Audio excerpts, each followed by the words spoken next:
Almost everyone knows what it feels like to try, and sometimes fail, to acquire better habits.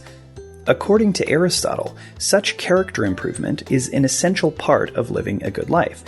So if we're serious about becoming better people, it's crucial that we figure out how to become more virtuous.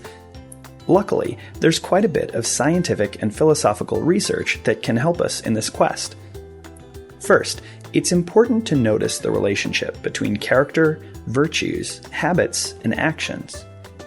A good character is made up of all the essential virtues, like courage, compassion, honesty, and so on.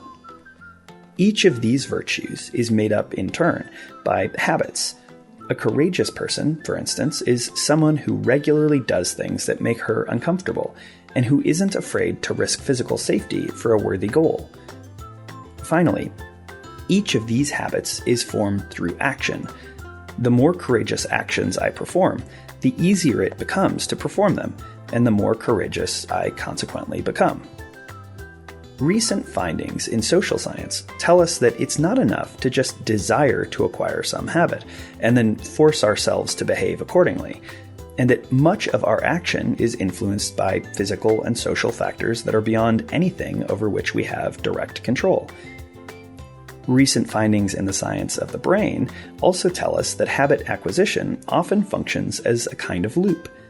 When we encounter a cue, like the feeling of a hangnail for instance, we start to crave routine behavior, like biting our nails, which produces a reward in our brains, here a kind of neurological relief. Habits can be morally good or bad, extremely useful or self-destructive.